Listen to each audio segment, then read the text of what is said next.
पूरे गोदी मीडिया ने राहुल गांधी के खिलाफ सुपारी ले रखी है। राहुल गांधी जैसे कि आप जानते हैं अमेठी से नहीं रायबरेली से चुनाव लड़ेंगे, उसको लेकर आप देख सकते हैं पूरे गोदी मीडिया ने राहुल गांधी पर निशाना साधते हुए कार्यक्रम किए। यही नहीं, समाचार एजेंसी एएनआई ने बाकायदा हर किसी ऐरे गहरे नत्थु खैरे का इंटरव्यू किया है राहुल गांधी पर निशाना साधने के लिए। मगर आज मैं आपसे कुछ और सवाल पूछना चाहता हूं। राहुल गांधी अमेठी से नहीं रायबरेली से चुनाव लड़ रहे हैं, इसको लेकर मैंने भी कार्यक्रम किया था और राहुल गांधी की आलोचना भी की थी। मगर मुद्दा क्या मैं आपको बताता हूं। हमारे सामने दो बड़ी खबरें हैं, गांधीनगर की और कश्मीर की। मीडिया उसकी बात ही नहीं कर रहा है और राहुल गांधी के रायबरेली से चुनाव लड़ने से कहीं ज्यादा बड़ी वो खबरें हैं। वो कौन सी बड़ी खबरें मैं आपको बताता हूं। स्क्रोल के पत्रकार आयुष तिवारी ने यह खबर की है जो आप अपने स्क्रीन पर देख रहे हैं। गांधीनगर की खबर बहुत शॉकिंग है जिसे कांग्रेस ने भी मुद्दा बनाया है। गांधीनगर, जैसे कि आप जानते हैं, पिछली बार देश के गृह मंत्री अमित शाह यहां रिकॉर्ड मतों से जीते थे। अब खबर यह आ रही है कि कम से कम 16 लोगों ने अपने नामांकन वापस ले लिए हैं और सिर्फ नामांकन सामान्य परिस्थितियों में वापस नहीं लिए, उन पर दबाव डाला जा रहा है। उन्हें धमकी भरे कॉल्स आ रहे हैं, उनके घर में भीड़ पहुंच जाती है, उन्हें मारने पीटने की धमकी दी जाती है।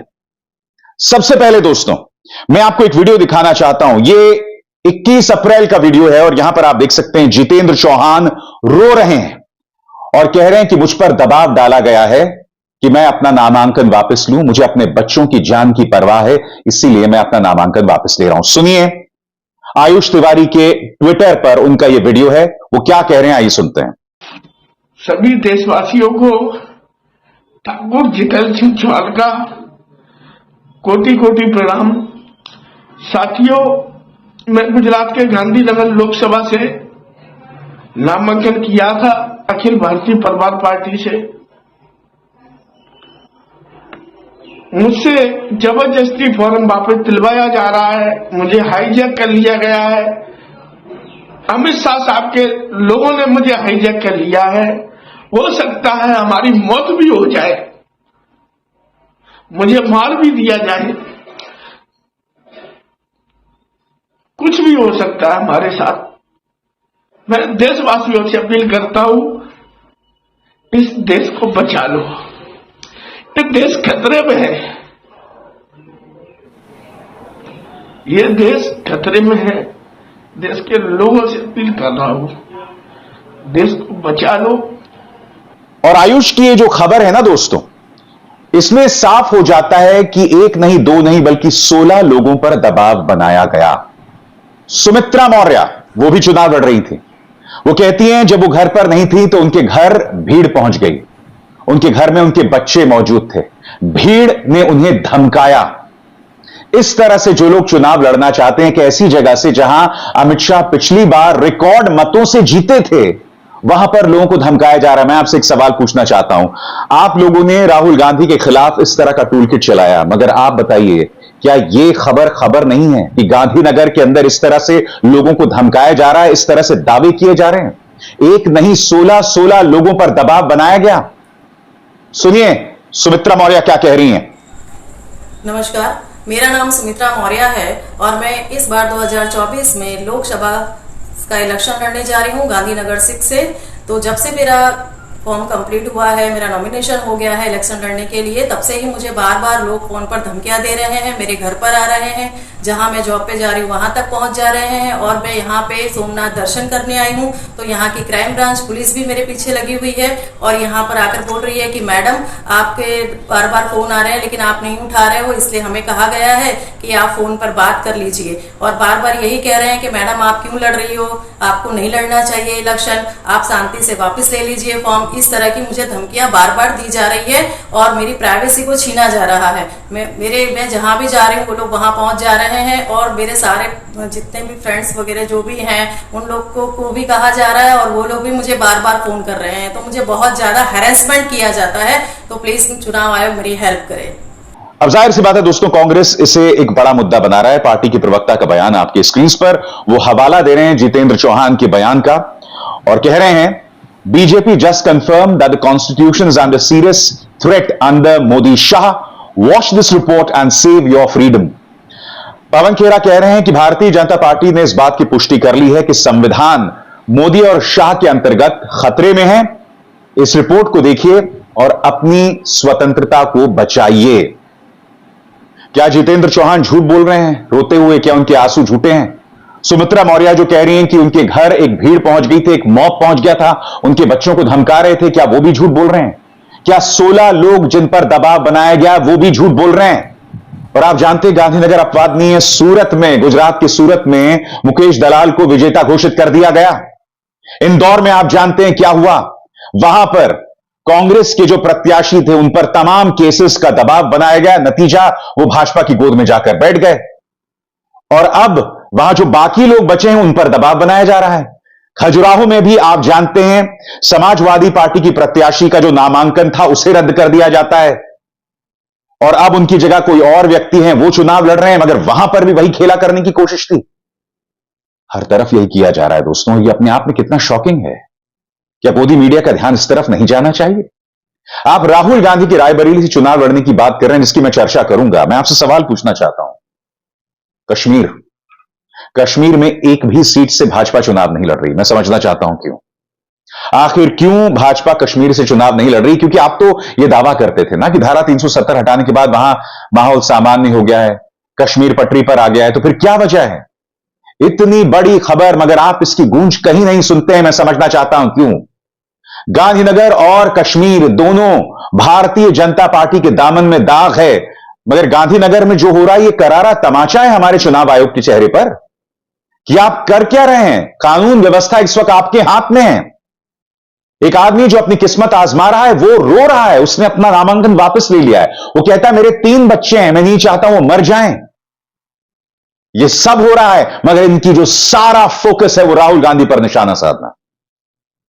मगर राहुल गांधी कह रहे हैं कि मीडिया चाहेगा कि आप मोदी मोदी करें मगर आप मुद्दे पर रहिएगा। सुनिए राहुल ने किस तरह से करारा पलटवार किया है गोदी मीडिया और भारतीय जनता पार्टी पर। जितना ये मीडिया वाले चिल्लाएंगे ना उतना ही मुझे लगेगा ये बिल्कुल सही काम कर रहा हूं और करो इसको। मीडिया वाला जो भी बोलना चाहे बोलो, हमें कोई फर्क नहीं पड़ता। चिल्लाओ, नाच गाना करो, डांस करो, चिल्लाओ, गाली दो, हमें कोई फर्क नहीं पड़ता। अब हम समझाएंगे तुम लोगों को विकास क्या होता है। जाति जनगणना, महालक्ष्मी स्कीम, पहली नौकरी पक्की, किसानों का कर्जा माफ, गारंटीड कानूनी एमएसपी, मजदूरों को 400 रुपए, आशा आंगनवाड़ियों की आमदनी दुगनी। यह शुरुआत है और उस दिन तक होगा जब तक यह परिवार गरीबी रेखा के ऊपर नहीं होंगे। उससे पहले ब्रेक नहीं लगने वाली।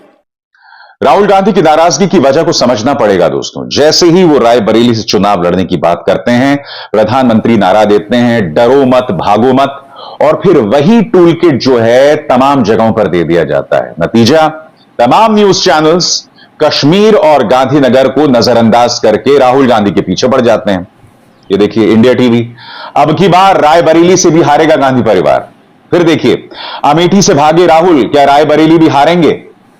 दोनों तरफ, दोनों चैनल्स अलग अलग मगर जुबान एक सी। फिर देखिए अब पाकिस्तान का प्रवेश हो रहा है साहब। मोदी तीसरी बार आएंगे, पाकिस्तान में हिंदू बढ़ जाएंगे। ये कौन सा लॉजिक है भाई साहब कि मोदी तीसरी बार आएंगे और पाकिस्तान में हिंदू बढ़ जाएंगे?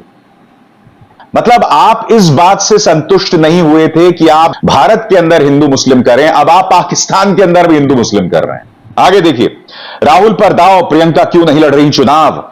अमेठी से रायबरेली जाना राहुल गांधी का डर या रणनीति? तिहाड़ी पत्रकार, राहुल पहुंचे रायबरेली, स्मृति की जीत पक्की, मोदी के खिलाफ पाकिस्तान का वोट जिहाद। फिर देखिए साहब, डरो मत, अमेठी लड़ो मत। प्रियंका ने बताया राहुल ने अमेठी क्यों छोड़ा, अमेठी में हार झेली इसलिए रायबरेली। और अब इन्हें एक चेस प्लेयर मिल गए हैं, गैरी कास्परोव। उनका एक बयान आया है, उसको लेकर पूरा गोदी मीडिया पड़ गया उनके पीछे। रिपब्लिक भारत, पहले आप रायबरेली से तो जीत लो। पूर्व चेस चैंपियन गैरी कास्परोव ने राहुल गांधी को किया ट्रोल, और गैरी कास्परोव के इसी बयान का जिक्र जो है तमाम मीडिया हाउसेस कर रहे हैं। इंडिया टीवी कर रहा है, आप देख सकते हैं, उसी तरह से रिपब्लिक भी कर रहा है। यानी कि हर कीमत पर राहुल गांधी पर निशाना साधना। इसलिए मैं आपसे कहता हूं, यह चुनाव बराबरी का नहीं है। आप विपक्ष का मजाक उड़ाते हैं, उन्हें खलनायक के तौर पर पेश करते हैं, समाज के अंदर जहर डालते हैं, समाज की नसों में जहर डालते हैं, हिंदू मुस्लिम करते हैं, और ये तमाम चीजें चल रही हैं। और जो असली मुद्दे हैं, जिस तरह से हर सीट पर प्रत्याशी अपना नामांकन वापस ले रहे हैं, उन पर दबाव डाला जा रहा है, उनके घर भीड़ भेजी जा रही है, जैसा कि हमने गांधीनगर में देखा, उसकी कोई चर्चा नहीं कर रहा है। कोई इस बात की चर्चा नहीं कर रहा है कि कश्मीर में भारतीय जनता पार्टी ने अपना उम्मीदवार भी नहीं उतारा। बताइए, इस बारे में क्या कहिएगा आप? क्या ये खबरें नहीं है? बताइए बताइए, ये खबरें हैं ना, इनकी चर्चा होनी चाहिए, मगर इसकी चर्चा नहीं हो रही है। अब आपको एक टूल किट मिल गया है जोशी जी की तरफ से, और उसी का परिणाम है कि आप इस तरह से राहुल गांधी पर निशाना साध रहे हैं। अरे आलोचना कीजिए, कौन मना कर रहा है? मैंने खुद अपने मंच से कई बार की है। मैंने अपने मंच पर रॉबर्ट वाड्रा, जो अक्सर अपनी महत्वाकांक्षाएं बतलाते हैं अमेठी को लेकर या लोकसभा चुनाव लड़ने को लेकर, उसकी आलोचना की है कई बार। मगर मैं आपसे सवाल पूछना चाहता हूं कि इस तरह से सुपारी लेकर पीछे पड़ जाना, हर ऐरे गहरे नत्थु गहरे का इंटरव्यू करना ताकि वो राहुल गांधी पर निशाना साध सके और असली मुद्दों से आपका ध्यान भटका देना। और असली मुद्दे क्या हैं? वो असली मुद्दा यह है कि कश्मीर से भारतीय जनता पार्टी ने एक भी व्यक्ति को चुनाव में नहीं उतारा। डरो मत बीजेपी, डरिए मत प्रधानमंत्री नरेंद्र मोदी, डरिए मत अमित शाह। और अमित जी, गांधीनगर से भी आपको डरने की जरूरत नहीं। पिछली बार आप रिकॉर्ड मतों से जीते थे, इस बार भारतीय जनता पार्टी के नेता धमका रहे हैं उन लोगों को।